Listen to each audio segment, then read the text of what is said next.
Добър ден на всички умни шуменци, на всички умни хора. Добър ден и на вас, фенове на Симон Милков и вашата майка също.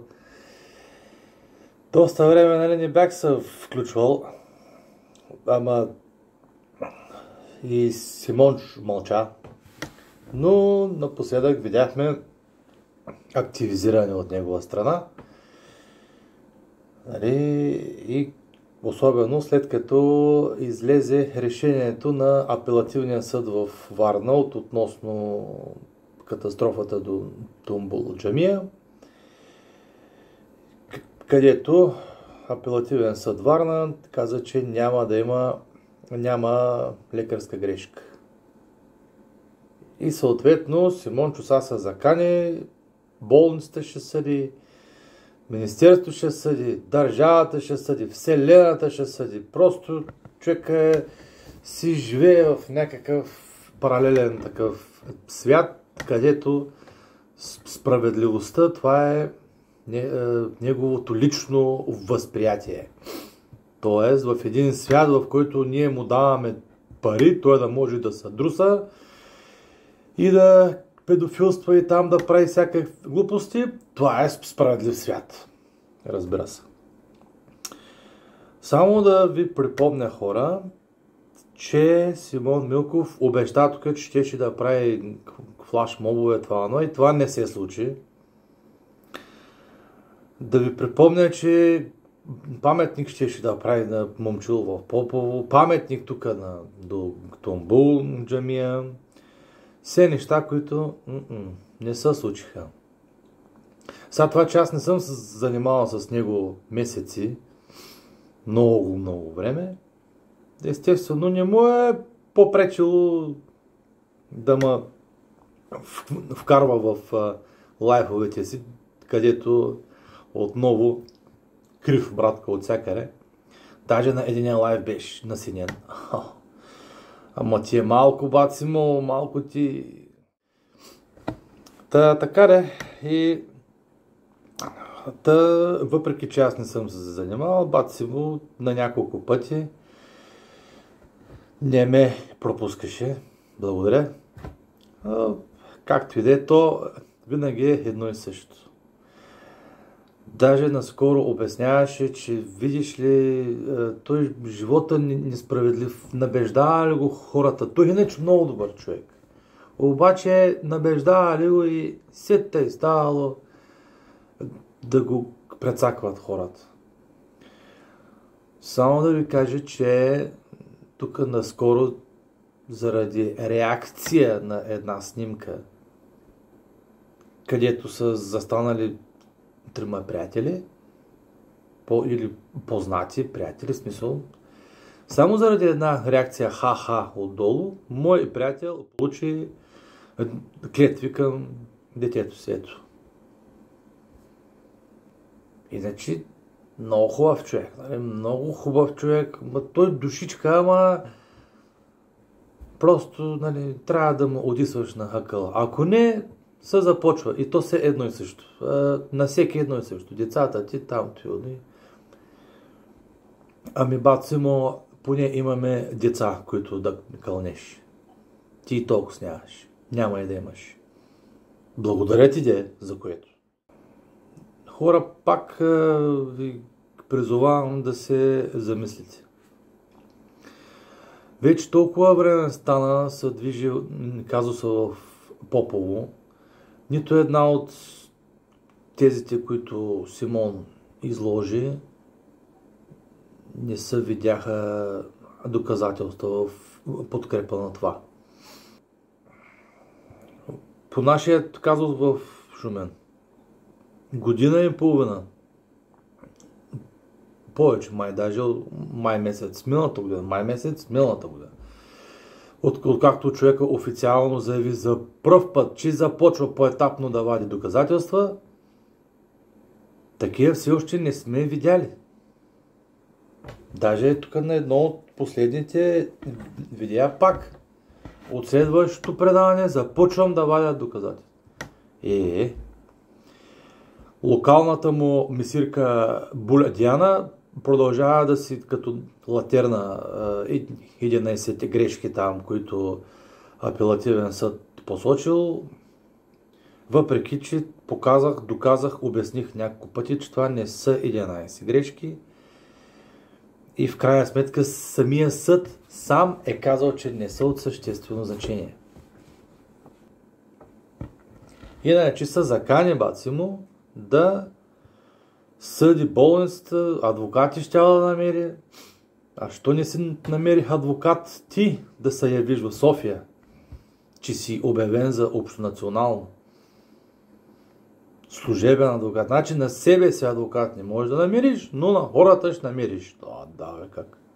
Разбира се, те размитат за тебе адвокатите да се занимават.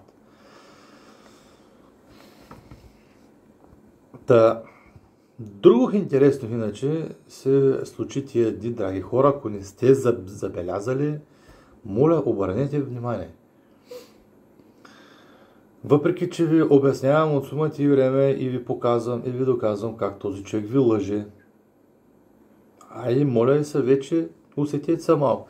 Да, има там една шепа идиоти, които му вярват безпрекословно, но аз съм убеден, че от тези 1000 човека, които бяха на шествието му там до Тумбул джамия, което финишира пред болницата, той ги представя вече като 5000, което е малко забавно. Те отидоха 1000, той на деня ги представи като 2000, постепенно станаха 3, сега отиват на 4-5. Но си бяха 1000 души прекусили. Убеден съм, че няма чак толкова много идиоти в нашия град.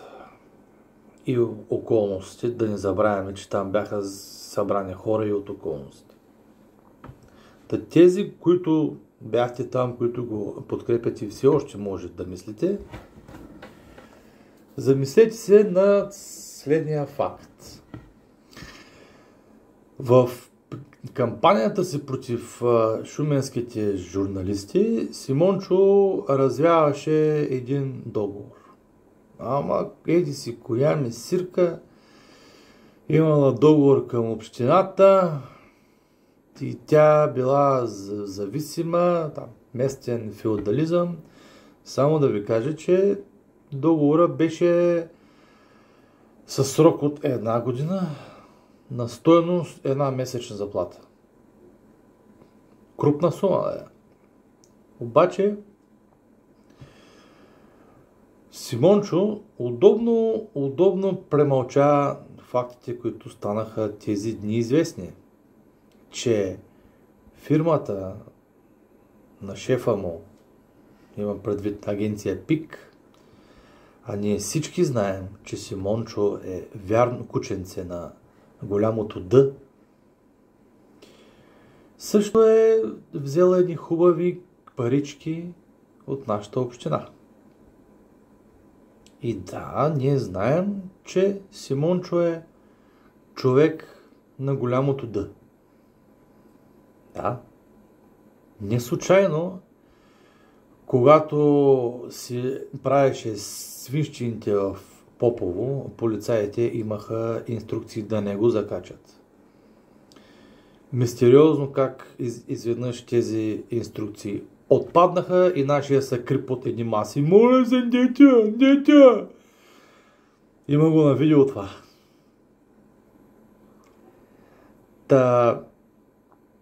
Същата работа е и тия дни.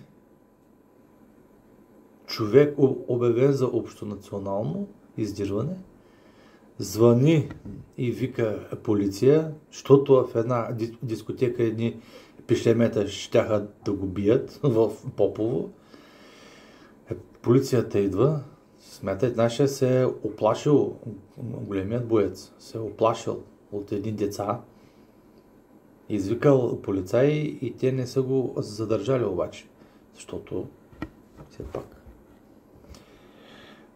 Да не забравяме как случайно след шествието му, което завърши по толкова просташки начин в двора на болницата, нашият кмет пристана на новото начало.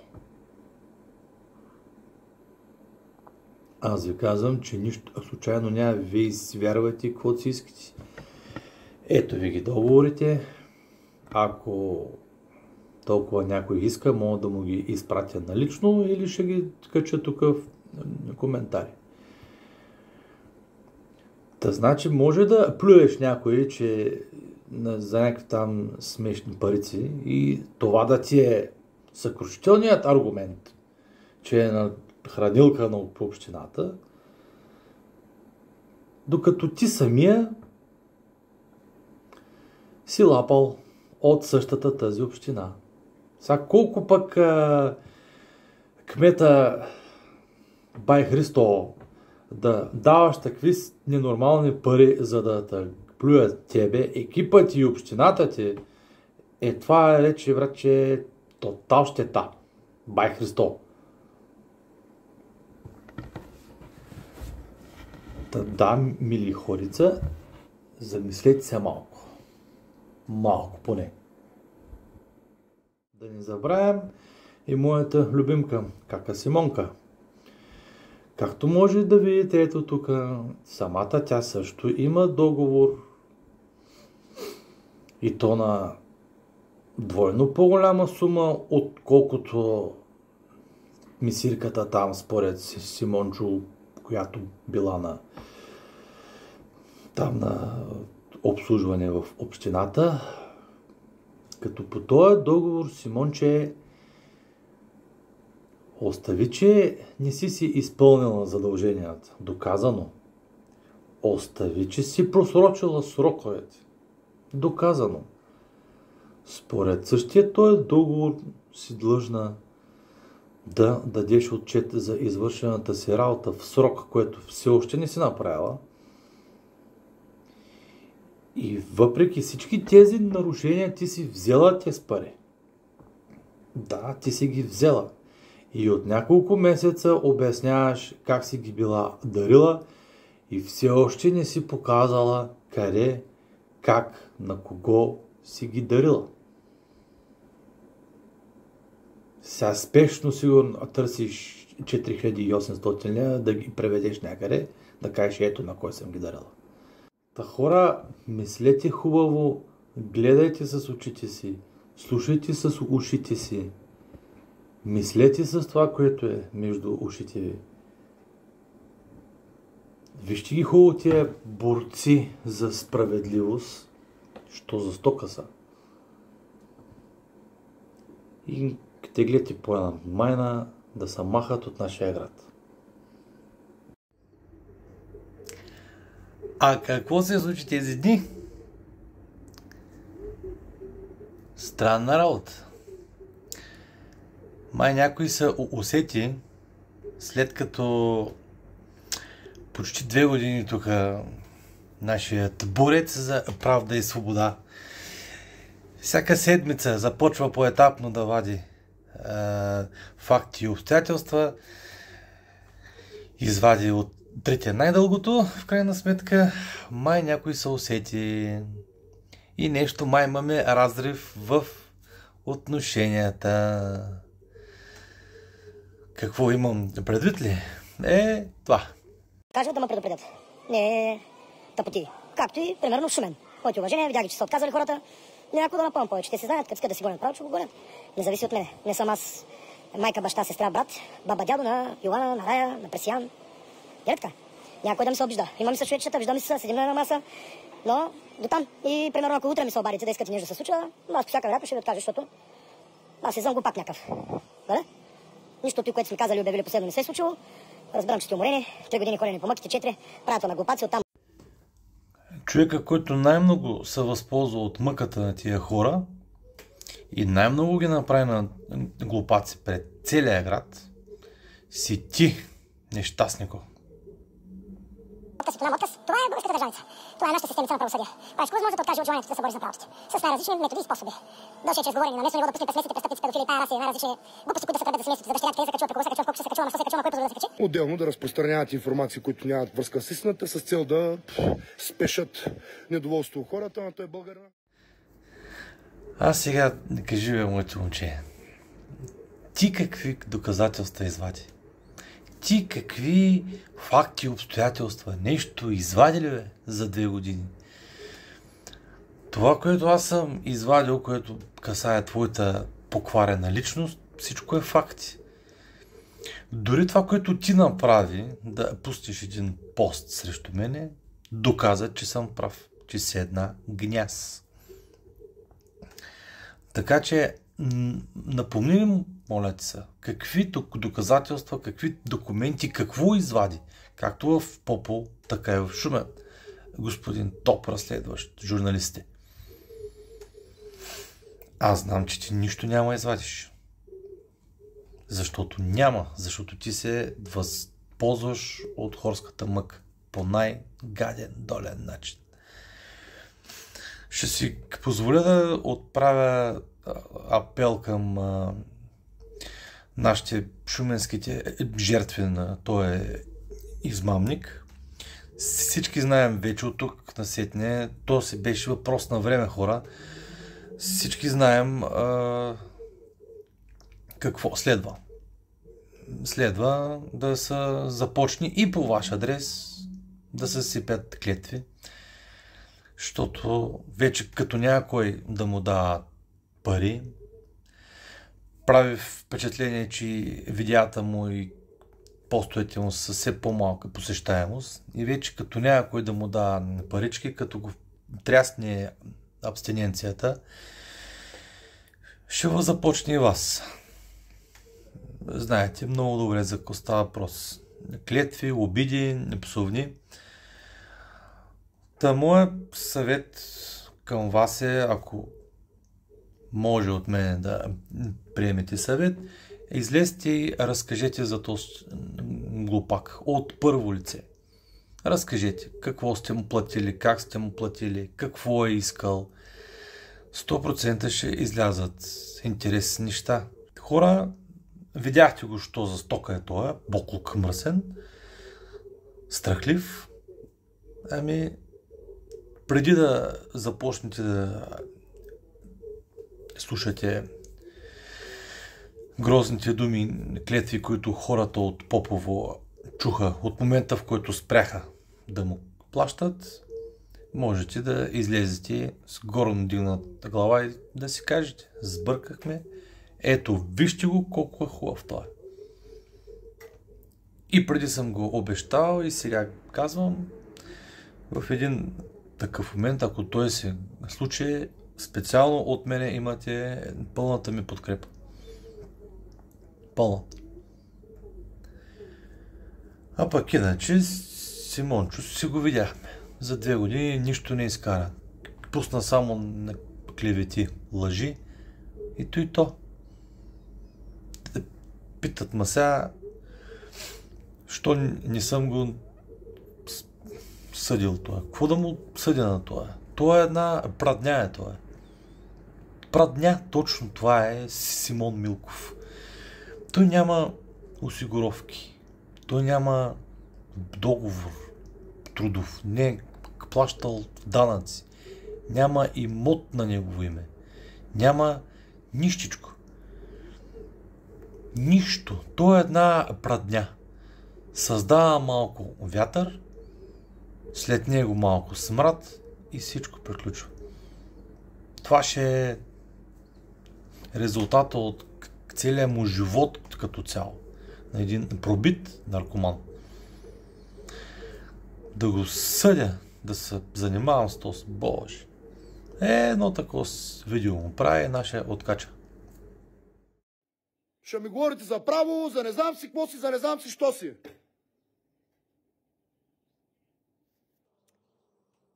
Като шуменската мисирка. Показахме и договорите с общини, ръководени от ДПС ново начало. Фирми, които са с нея, дето са от ДПС ново начало. И договорите и с община Шумен по времето на това, дето е крил записи от убийството от катастрофата. На Тумбул джамия и сега ми води дело. Служебен защитник ми назначили, защото не ма намерили. Как по всички дела ма намерят, по делото на мисирката не ма намерят, не знам. Ма ще ма намерят, де. Ще се явим в зала. Мисирката не може да преживее, че и показахме договорите. И в заключение, баци му, да те питам сега. Да, видяхме, че парадираш там, че си извадил едни договори. Те са извадени с закона за достъп на обществена информация, т.е. нищо не си направил. Но, я да кажи сега, защо ревеш, че те съдила мисирката, ревеш и да, доказа, че съм прав. Сам си го каза. Думите ти, ето. Не ма намерили. Как по всички дела ма намерят, по делото на мисирката не ма намерят. Та сам доказа, че си престъпник, моето момче. Сам си оказваш за толкова много дела. Та да те питам пак, защо се възмущавах, че те е съдила мисирката? Не си очаквал или си мислиш, че законите не важат за тебе? Чао, моето момче. До следващия път. Моли се да не е наживо.